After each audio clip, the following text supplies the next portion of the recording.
not for you, babe, the night would see me wide awake. The day would surely have to break. It would not be new if not for you.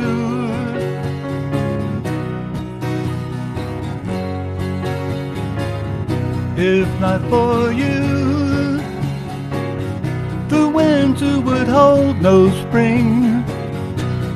Couldn't hear a robin sing. I just wouldn't have a clue if not for you. If not for you, my sky would fall, rain would gather too. Without your love, I'd be nowhere at all. I'd be lost if not for you.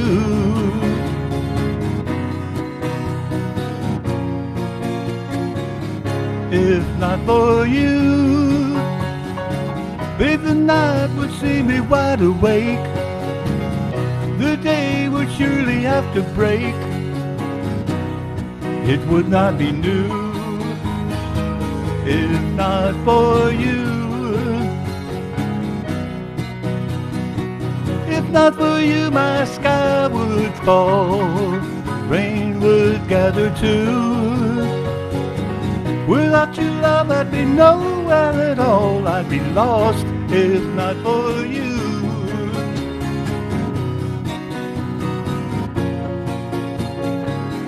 If not for you,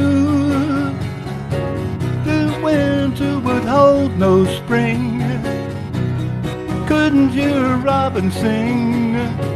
I just wouldn't have a clue if not for you. If not for you. If not for you. Wow. Good morning. That was right up there. That was great. Thank you so much. Yeah. Power. This place is inspiring. Is it? It's the people. If not for you and them, we'd be nothing without you. Good morning. Good morning. Good morning to those of you who are watching this morning or whenever you watch our time of worship. We're so grateful for your presence. And for those of you in the sanctuary, we're just delighted when we're together in this place, in this holy, sacred place called Unity Skagit Valley. We've been at work. We had a wonderful vision meeting last Monday and Martin Luther King Day. So it was an inspired time of looking at what are our priorities right now. And one of the significant priorities was it's time to make our buildings shine outside. And so Sam Long, thank you for the work that you did to make that happen. Chris, thank you for the work you've done to make that happen. And if anybody wants to manage a paintbrush or do other things that need doing, we would love to have your assistance. The program is underway. Contact Chris Nelson, contact Sam Long, contact Ellen. Jerry's going to be heading off soon for Mexico for a month. Don't contact him. He's over it. He's on vacation almost. So anyway, find one of us and let us know that you're interested in helping with our outside spiff up projects. And as we greet you each Sunday morning, we say we welcome you in the warm and loving spirit of unity. What does that mean? Every week we say that. We welcome you in the warm and loving spirit of unity. We expand it to say in the spirit of oneness, in the spirit of there is but one presence and one power moving through and throughout and within all things. One presence, one power uniting all of life in a perpetual state of wholeness, even when we think there are divisions and separations. Still, at the core, there is but one presence and one power, expressing as each of us and all of us, uniquely and wondrously. We say that one presence and one power is essential for anything to exist. That one presence emanating as all power of creation, all possibility of unfolding, all wisdom, all wisdom, not of the head, but divine wisdom, all harmony and divine order, within and around and throughout, as I said, each of us, all of us, and in and through all of life. And so when we say we welcome you in the warm and loving spirit of unity, we say we welcome you in that spirit of wholeness, oneness, and a united truth. No matter where you come from, no matter where you've been, no matter what your spiritual beliefs have been or are currently, we welcome you here. For this is a place for everyone. And that means you, and that means us, and that means those who will be with us as the time and as the ability permits. We give thanks for all the service that goes on here on Sundays and throughout the week.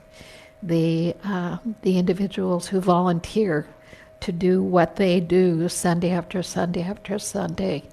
And Jerry, thank you always. Ellen, thank you always.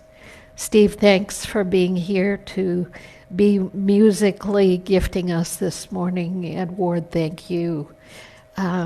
Chris is at the door, greeting people as they come in, and thank you, Chris.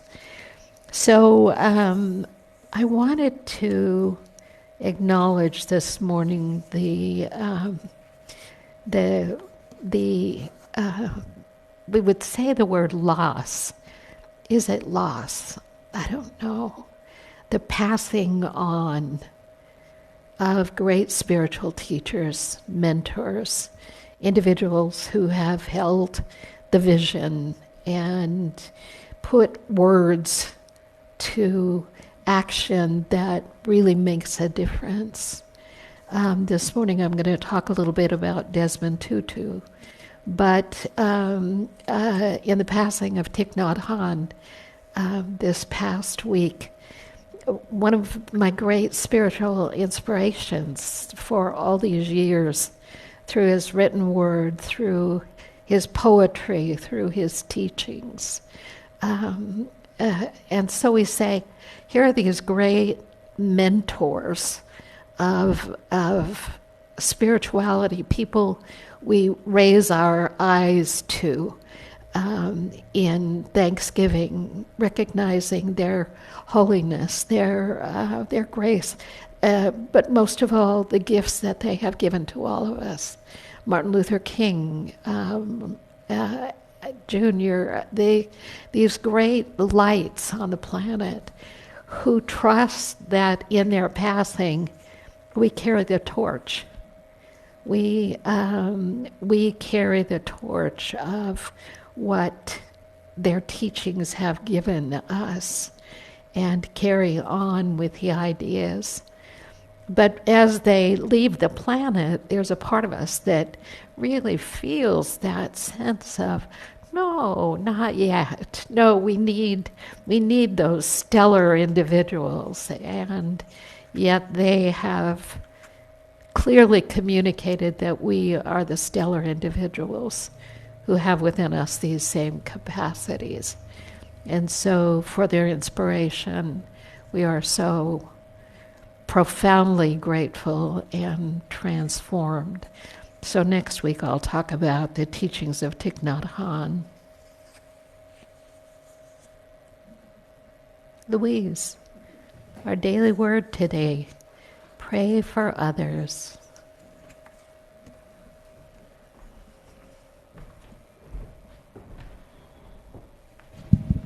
Good morning.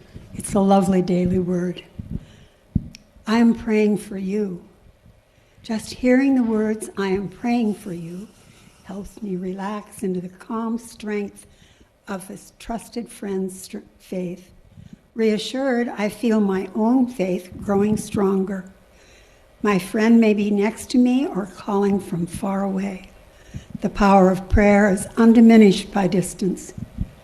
Grateful for the gift of others' prayers for me, I welcome every opportunity to pray for anyone who asks. Having heard the prayer need, I let go of concern.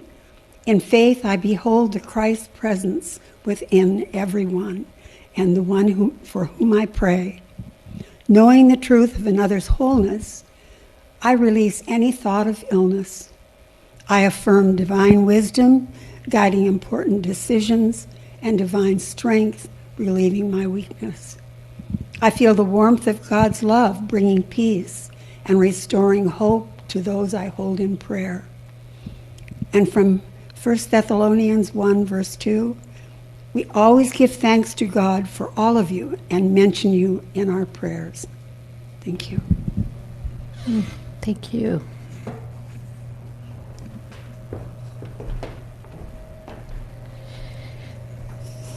Thank you. Our prayer ministry is always here to support you and you, all of you. Prayer ministry support comes just simply for asking. If you want to submit a prayer request in person, you can do it through our mail slot in mail. That there's a delay in time to do that. We encourage you to go ahead and submit a prayer request at info@unitysv.org. If you're in the sanctuary, our prayer box awaits your prayers, and our prayer ministers await the opportunity to pray with you, whatever your needs might be. So we are grateful for that ministry that's always active here. The memory circle for Mike Gow will be on the 26th of February. And I can't give you time or place. Just if you want to celebrate Mike, it'll be on the 26th of February. I think it will be here in the sanctuary. I don't know what time, but make a note of it. And bring something to share about your memories of Mike. That would be a lovely thing to do. I think we're moving right along this morning. Ready for a deep breath? Ready for a time of stillness?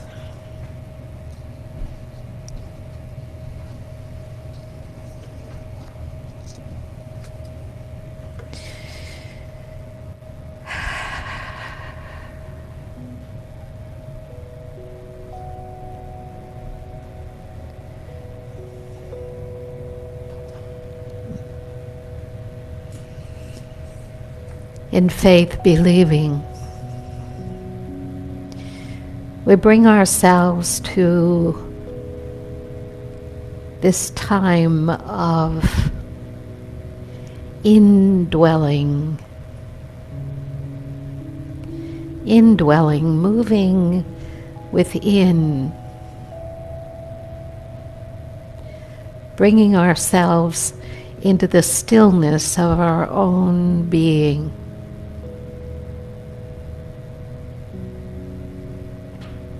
I dwell within.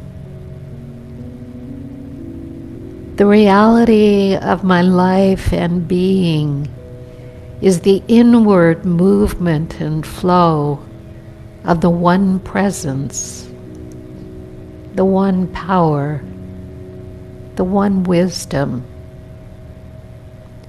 the truth of you and the truth of me. is our unlimited nature, our divine beingness. That's the truth. And so I move to dwell within for a moment, in companionship, in that state of oneness with my God, my source.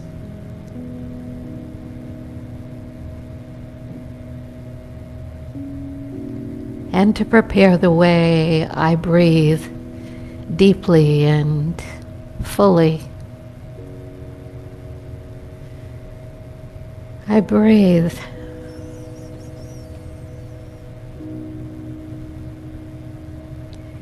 And establish myself in the flow, the perfect flow of spirit.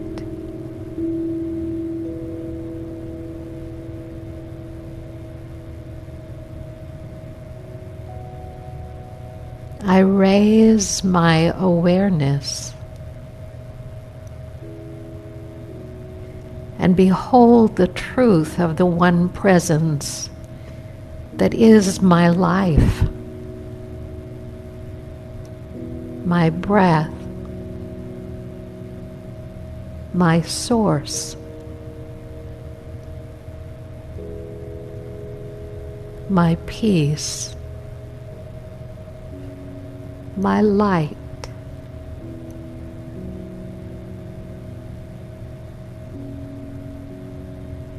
When I say all things are possible through the power of the One, I say that through the power of the One moving in and through you now, as you, around you, with the awareness of the presence, all things are possible.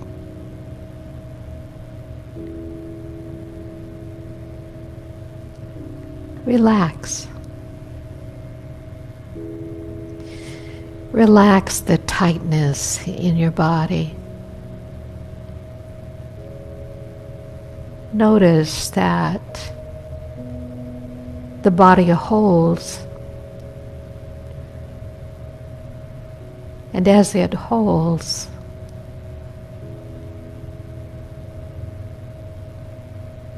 you feel yourself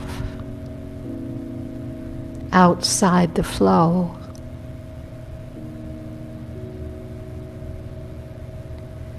When you let go and relax, you allow yourself to step once again into that perfection of the flow.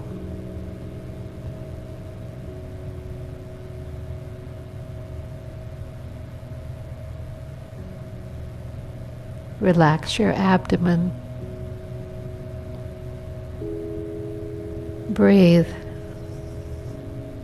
Let go.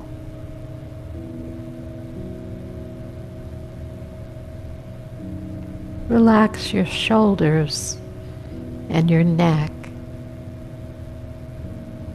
softening.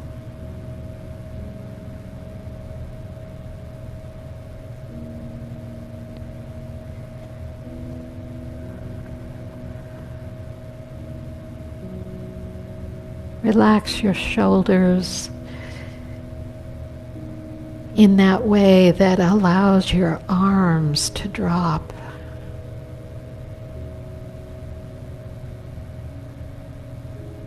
Feel the flow from the center through your arms, into your fingers,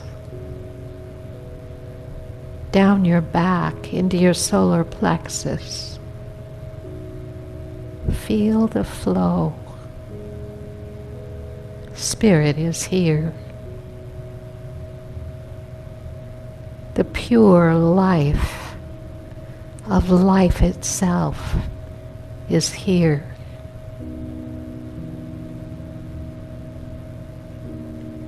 Peace is here.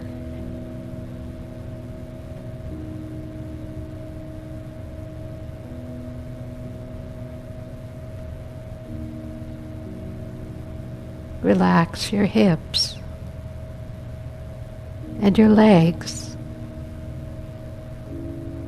and your feet.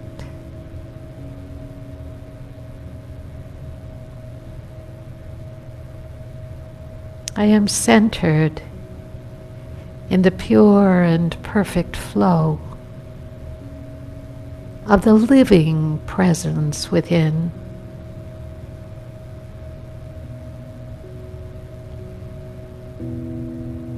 As a gentle river flows,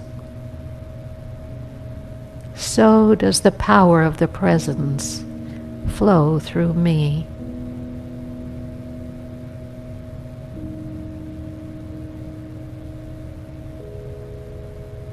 The power of light,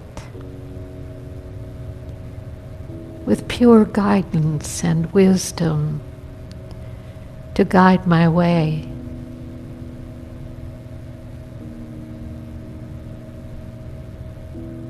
Let it fill you, the awareness that the light is guiding you. Divine light.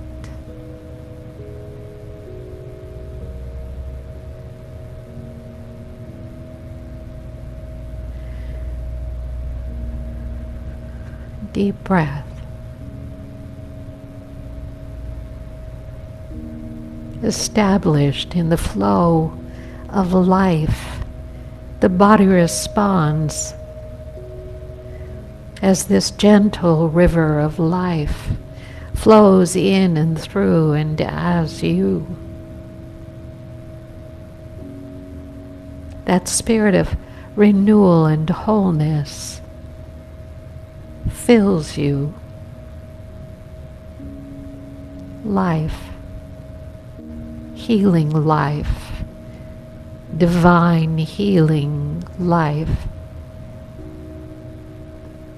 Let go. Allow that life force to fill you now.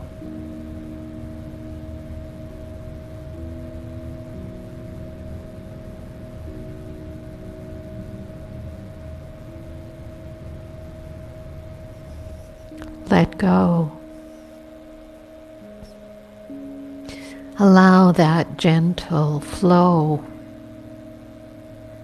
to move through you as harmony and order. All things, even those in seeming chaos, are filled with the presence of perfection and order. Harmony, order, what to do, where to go. The order is revealed step by step, and the manifestation occurs breath by breath. It's all in perfect order.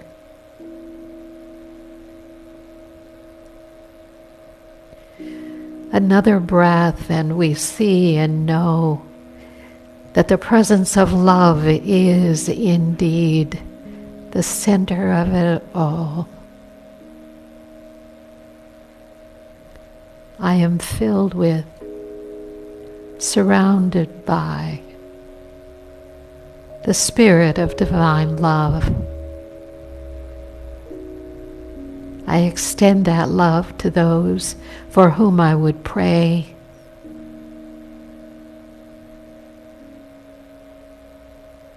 I extend that love into the world. The blessing of God is within you. The blessing of God is upon you. The blessing of God is the light of the world. And you are blessed.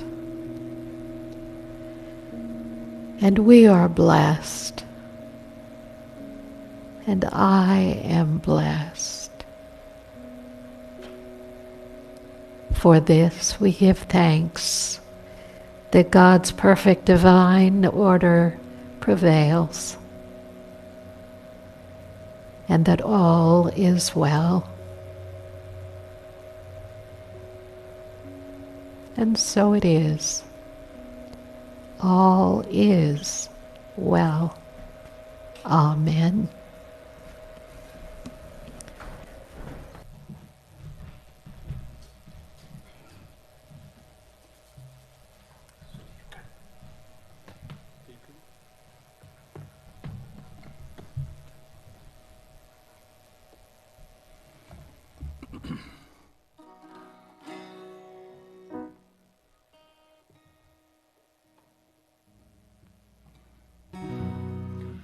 This is a song by the late, great Steve Goodman, who we lost a while back, a couple of years ago.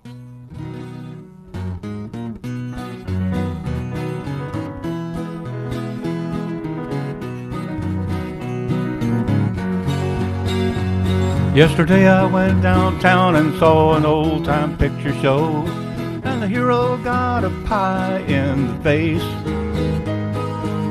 He didn't like that and he stormed around the screen, but everybody else was laughing in that place. That's 'cause it ain't hard to get along with somebody else's troubles, and they don't make you lose any sleep at night. Just as long as fate is out there busting somebody else's bubble, everything's gonna be alright. And everything will be alright. Tell me, did you ever have to pay for something that you didn't do? And did you ever figure out the reason why? When the doctor said this is gonna hurt me a lot more than it hurts you, did you ever figure out that that's a lie? He knows it ain't hard. Get along with somebody else's troubles, and they don't make you lose any sleep at night. Just as long as fate is out there busting somebody else's bubbles, everything's gonna be alright. And everything will be alright. Ward McCrary.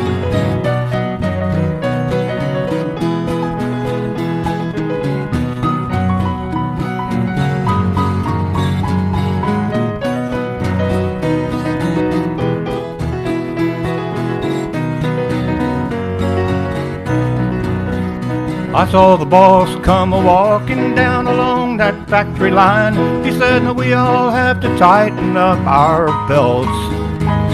But he didn't look any thinner than he did a year ago, and I wonder just how hungry that man felt.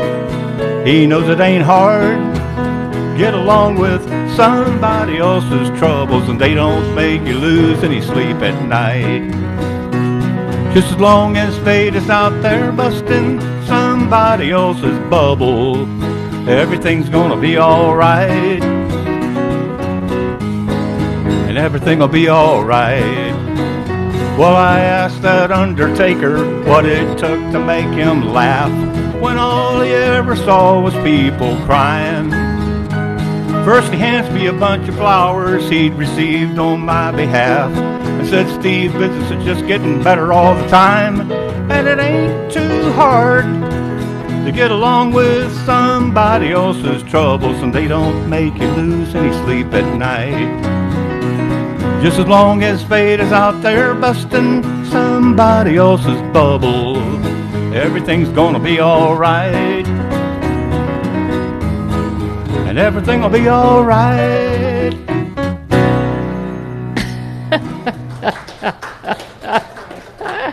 Kind of fun, huh? Yeah. I have never heard that song. Wow. You know, that song, you can take that in a lot of ways. Yeah.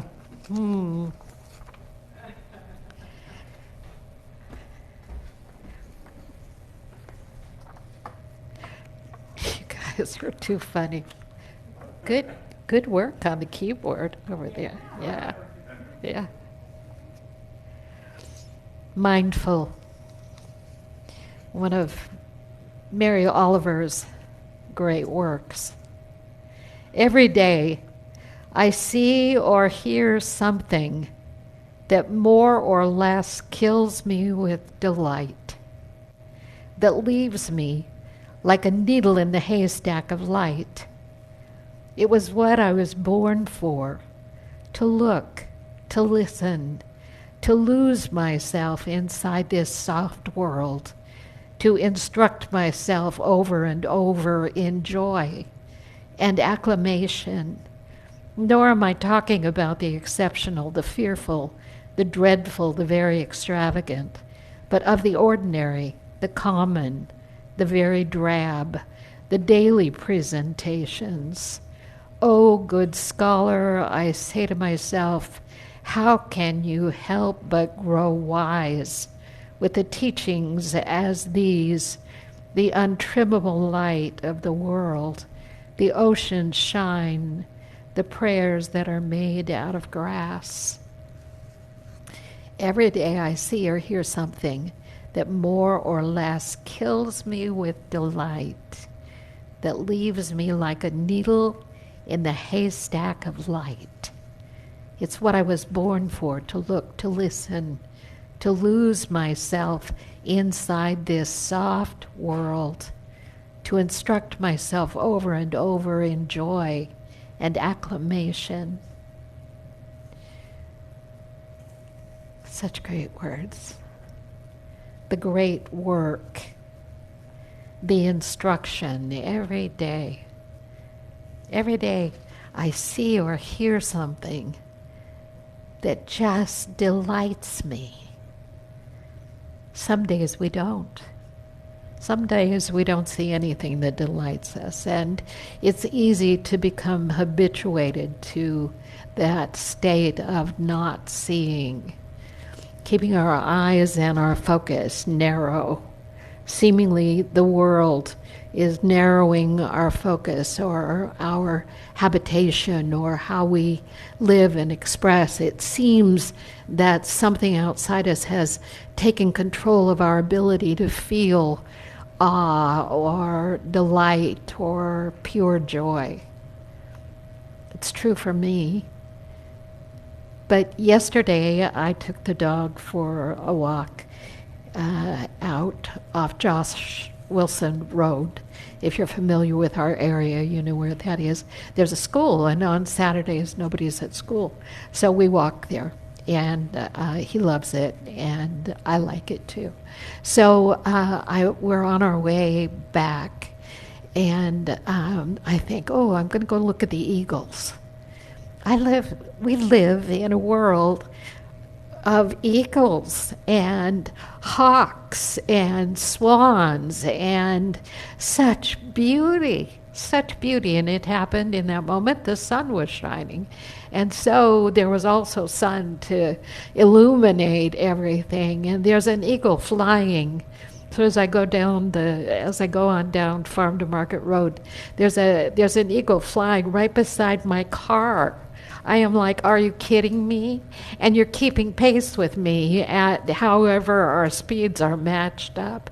And all of a sudden, low flying right over the car. And I think, this is majesty and magic and the awesomeness of delight in the center of my day.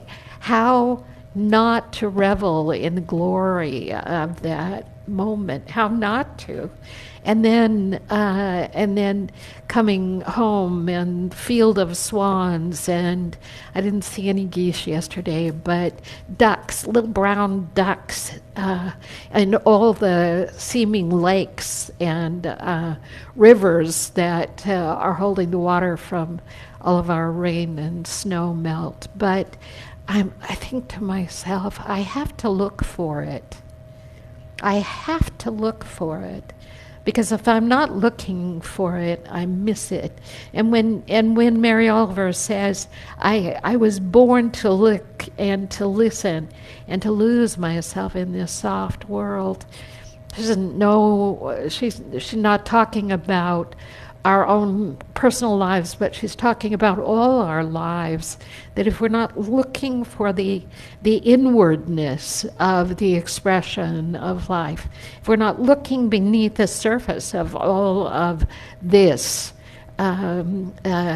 chaos and nuttiness, if we're not looking underneath that into the inwardness of it, we miss that it's constantly lifting us through the appearing of this or the appearing of that, even, she said, in the most mundane of things.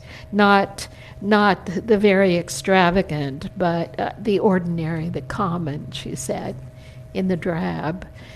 Looking for it, being a spiritual student of a metaphysical teaching or of mysticism, is to have made a decision to look inward, to look at the undergirding, the under foundation of everything in its expression in all of life. And so whatever phase we're in or whatever we're experiencing or however life is showing up for us, we're looking with inner eyes at the inwardness of the divine in expression at all times and in all things. But we're distracted over here, and we're distracted over there, and we're distracted by this insane activity of the mind, buying into what the world says is true.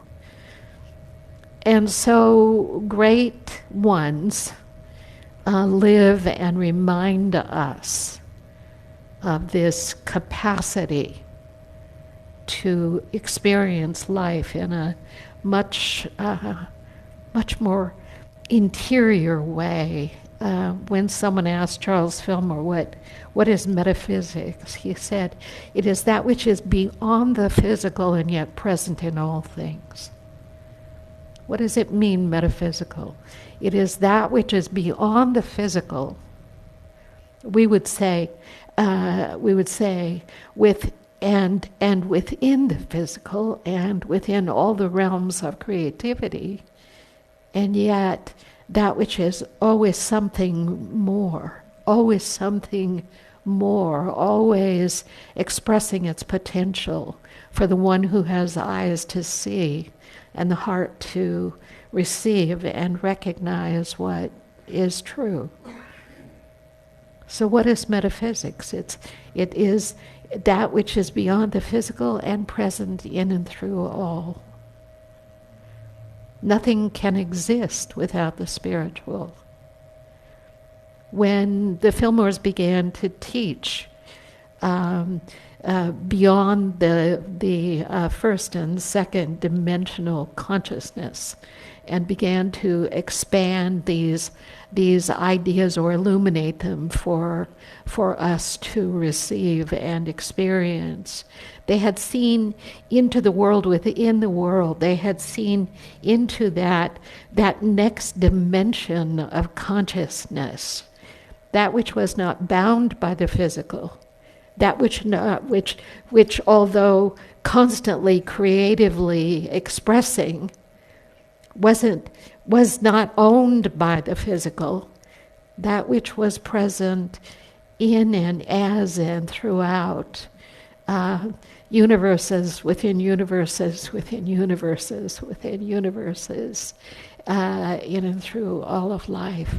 The glimpse that Jesus had and lived from, that glimpsing was not bound by physicality, but the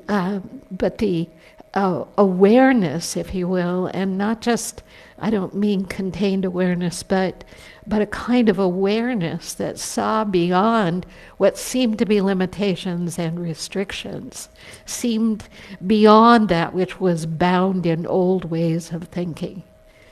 You know, in the reading of the Bible, there's not much joy. I don't find the expression of joy. I went looking for the expression of joy, where show me words that express someone talking about joy in the Bible.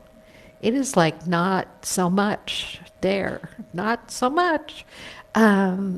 A moment maybe, but then suddenly in this constancy of the battle between dark and light and awake and asleep and all of the transformational stories, they're all housed in very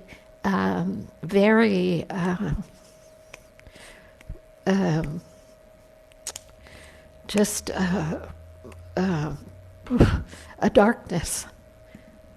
There's a darkness, and then Jesus comes, and there are those who see light, but they don't experience it in the way of joy. They don't speak of my joy. They're always trying to get out of this dark space, and then Jesus shows up on the scene, and some other teachers come along who point. I'm not in this moment. I'm referring to the Bible, not other teachings out in the world. Suddenly, there's Jesus, light of the world. Suddenly, the whole place lights up. The whole experience of life lights up from the inward realization, from that state of pure awareness. The light suddenly shows up, and it doesn't show up in everyone, but it shows up like here is a way through the experience of this darkness, this heaviness, this perpetual state of fighting against something to get someplace else. The experience of transformation does have its basis in some degree of darkness that we're going to transform from one state to another. But the goal is not to stay in darkness. It's to receive it as a part of the initiation of transformation. And then to continue to use that information to move into a more awakened, aware light space, a state of freedom rather than a deeper kind of bondage.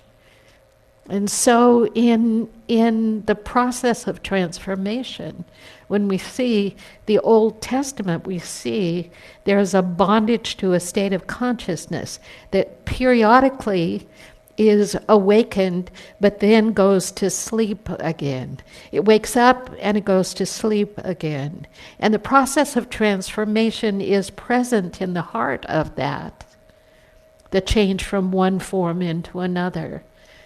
The process of transformation is at work, but until the Christ comes on the scene, until the Christ realization comes on the scene, until the Christ light is birthed into our awareness, the process of transformation just keeps taking us into these states of moving through. And suddenly when the Christ comes on the scene, there is an awakening to light, and the transformation is beginning to fulfill itself, and out of every dark time, the promise is the deliverance, the movement from one state into this new state of being. And in our time, we're in significant transformation. And it's individual as well as collective. It's not just them, it's you, it's me. We're in a process of transformation, and transformation has as its foundation chaos, or some state of darkness, or some state of discomfort. Transformation is never leaping from one high peak to the next. It's coming down and climbing the next one, and moving asleep and awake, asleep and awake. And so great teachers come to show us that there's light in the world, that there's a way we can daily experience this possibility, this limitless knowing of that which is beyond the physical, that which is beyond constraint, that which is beyond bad news, that which is beyond the limitation of what we think is holding us back. And so Krista Tippett is one of the voices for the On Being Project. If you get the On Being newsletter, it's called Pause. And I saw this the other day and I loved it. She happens to be at a retreat where Desmond Tutu is present, and in the year 2010. And she says this: I love people who remind me, who remind us that love is not the softest force, but often the fiercest, and thus it is, in fact, able to shift the world on its axis from time to time. As I spoke with Desmond Tutu, the long work of truth, forgiveness, and reconciliation that he helped set in motion in South Africa was complicated, like every arc of history and transformation. If you remember how recently South Africans of color were given the vote, when I say recent, I mean like 1994, or I think that's the date that was referenced, that everyone could vote. 1994. And then after that, this whole process of reconciliation among the divided, the warring, the tortures, the awfulness of it. He was following the path of Mandela and a great supporter, but he was at the same time he was chosen to lead this truth and reconciliation effort because he brought the spiritual process of forgiveness and reconciliation and truth-telling to the work of rebuilding and transforming. And it was ugly, and it was beautiful. It was ugly because people did tell the truth, because they asked forgiveness from their actions and what had been. Out of the darkness came this light. And then, guess what happened? It started to deteriorate again. It began to close down again. The light, the love, the peace, that limitless promise started to implode. And now the great work continues. Not because it's impossible, but because it has to be embodied. It has to become internalized. There must become the individuated expression of these truths in a way that takes us on these valleys and up to higher potential and valleys and higher potential. It's the process of everything. It's the process of the earth itself. It's the process of life itself.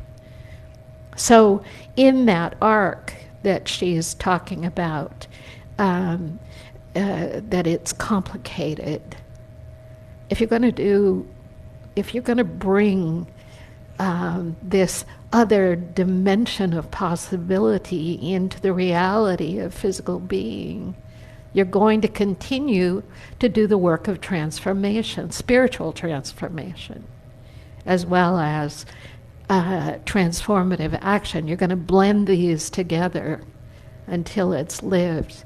There was repression for so long that the anger was unbelievable, and even though there was forward movement, the anger wasn't resolved within the individuals necessarily.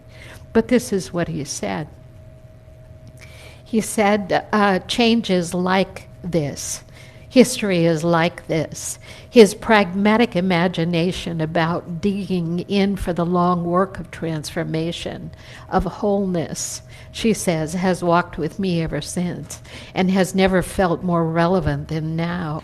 He embodied the seemingly contradictory qualities we must bring even to the hardest and most heartbreaking of circumstances. He embodied the seemingly contradictory qualities we must bring even to the hardest and most heartbreaking of circumstances. And how do we do that? Except spiritually, except seeing with different eyes, seeing with the eyes that continually clear our sight in the interest of what now, what now, what now. Not smooth road. Transformation doesn't occur on a smooth, flat surface. Transformation dips deep and demands that we dig deep in those times and rises high for a time, and then it cycles again. It should never be this way, we say. It should never be this way. But it is that way, and it's always that way, a little like one initiation after another. The healing depths of attention and compassion that he was able to bring to the horrific suffering of his country through the Truth and Reconciliation Commission were made possible, yes, by wisdom, yes, by courage, yes, by brilliance, but also, as we experience in the conversation I had with him, she said, by a wicked sense of what? Humor. A wicked sense of humor and an alertness to the exhilaration, the fun that can be wrested amidst the hardest of struggles. What do we let rob us of our joy, our sense of anticipation, even in the midst of the deepest places? Even when the horizon is dark, even when it seems as though putting one foot in front of the other is impossible. Here is this something that's always arising that is more than that, but needs that rub to catalyze it. Needs that rub, not just of smooth ground, but the rub of the rough ground. Because the combination of those are transformational. But in the rub places where we give up or give over to what that is or how it is, there's also the capacity to shift our perception. And I don't mean by pretending our way through. I mean, shift our perception like there is more to this than seems to be present in this moment. There is more to this. There is something happening that's bigger than just this. And so I can meet and be in the experience of this and at the same time know there's something there, juicy enough to bring spirit to, in that sense that everything leads somewhere. And there's always There's always something more going on than we can comprehend. She said, I'm orienting at the start of this new year towards a gentle shift that Desmond Tutu and others teach as a move of character, a readiness to be what? Surprised. A readiness to be surprised. I wonder what this is. I wonder what it means. I wonder what's going to come of this, we say, in the midst of whatever else is coming.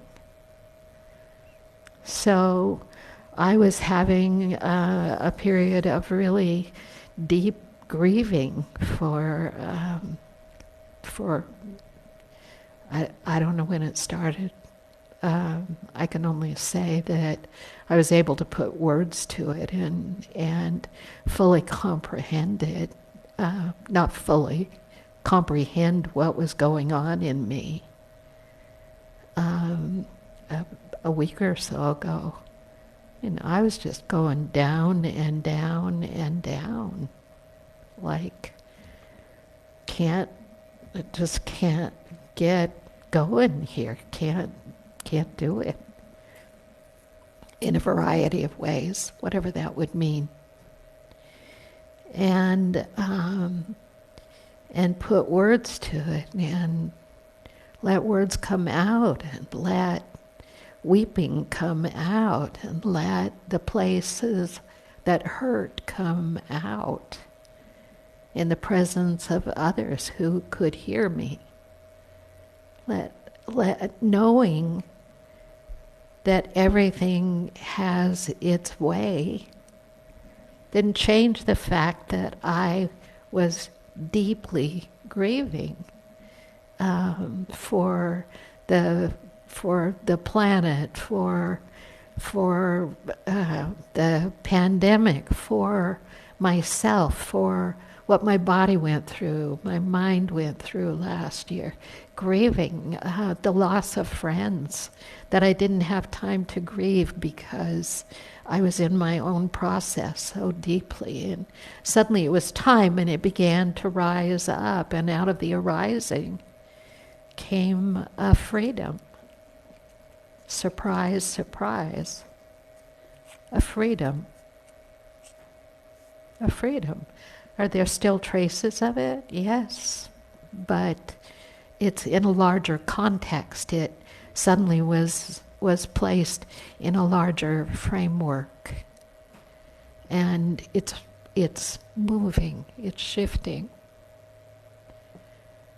Have I been excited for surprise? No.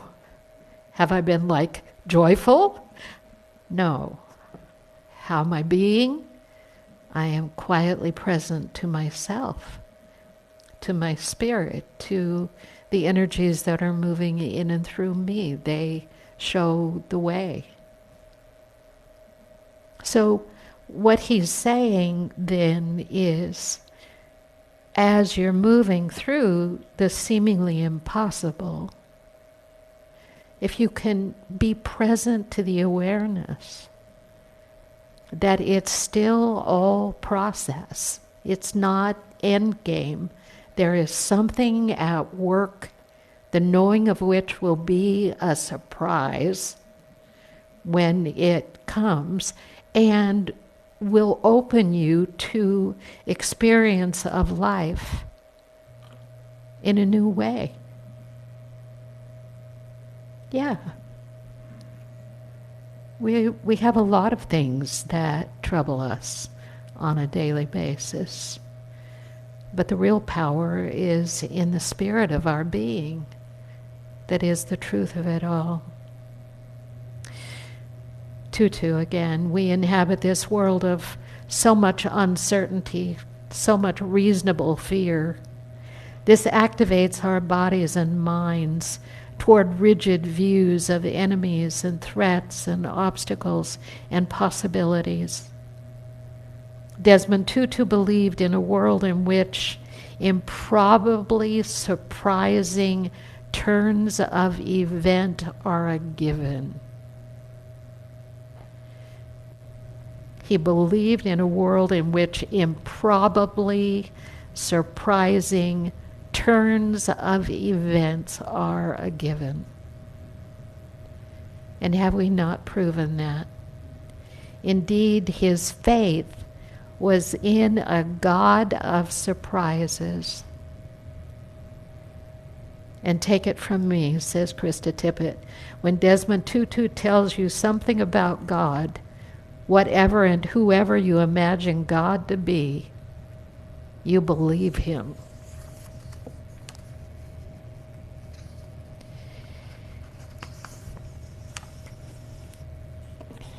It's all a mystery.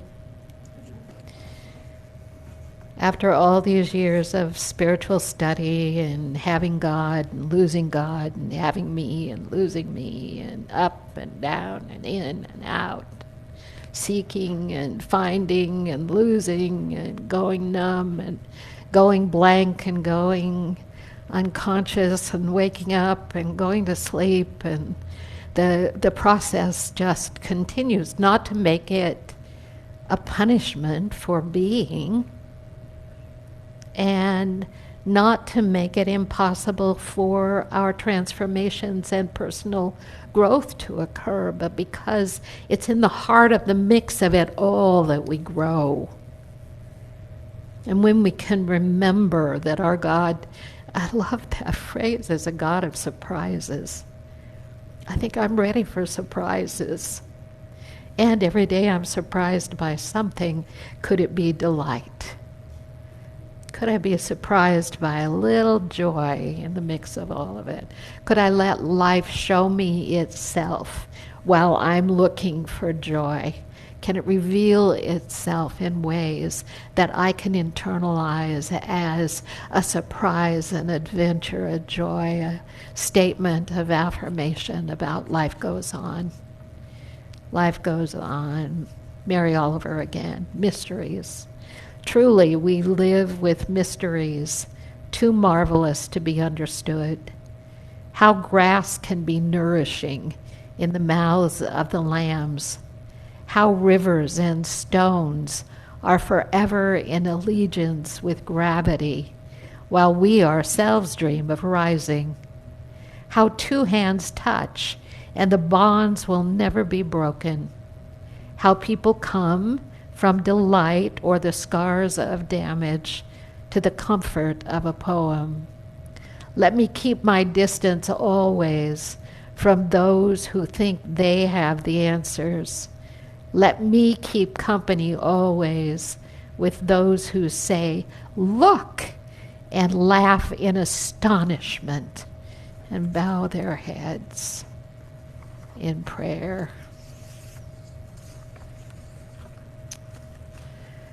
Where are the lights? How do we follow their trail? How do we embody this wisdom for our time, except in the practice of our lives, in the daily, in the ordinary, in the wonder of it all? Today I'm good. Last week I was a mess. It's a miracle.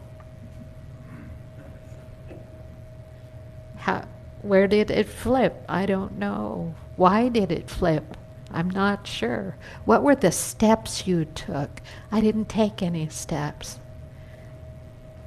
Where did you write down? Where did you read? What did that?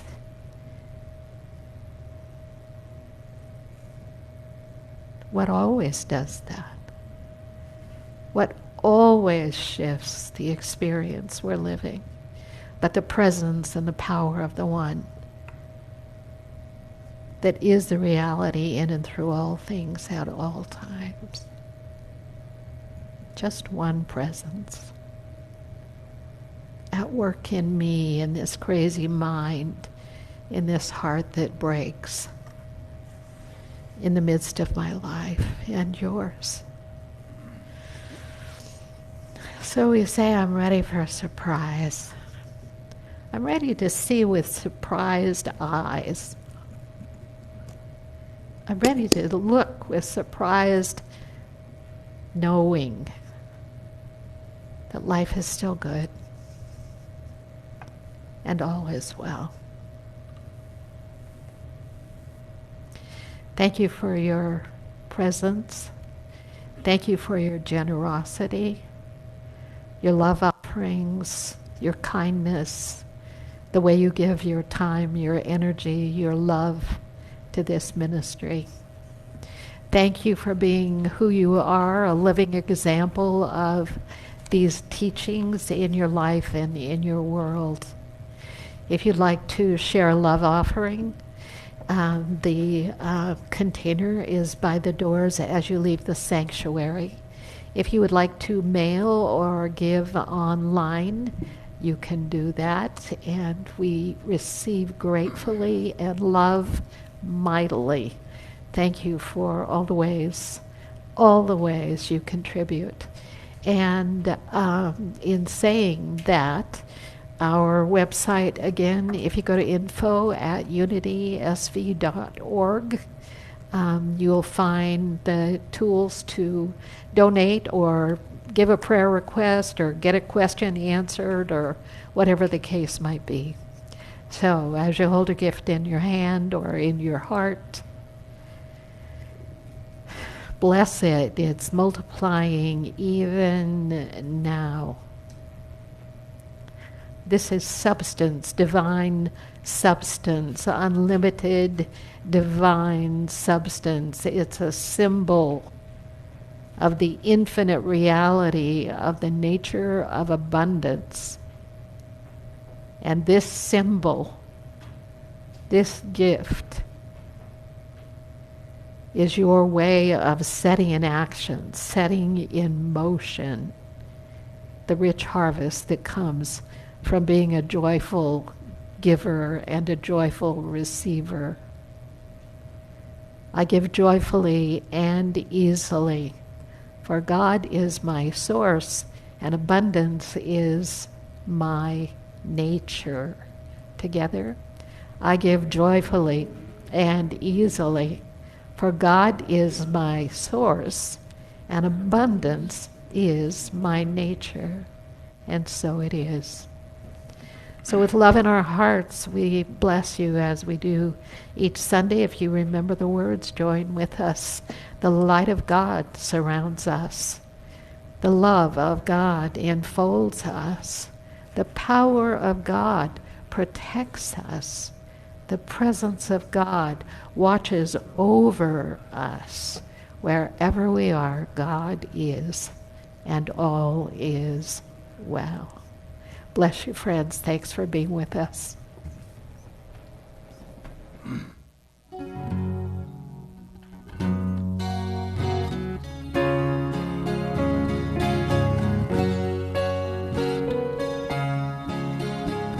There are places I'll remember all my life, though some have changed, some forever, not for better. Some have gone, and some remain. All these places have their moments with lovers and friends. I still can recall. Some are dead and some are living. In my life, I've loved them all.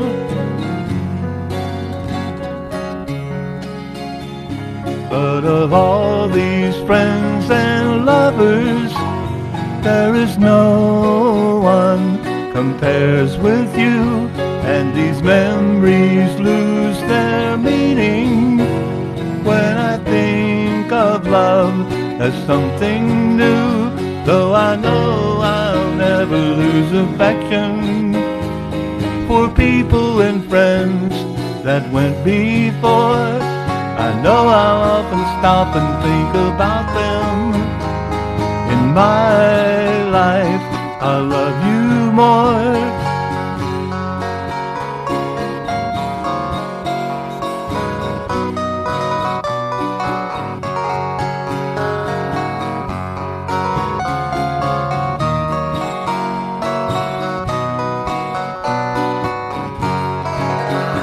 Though I know I'll never lose affection for people and things that went before, I know I'll often stop and think about them. In my life, I'll love you more.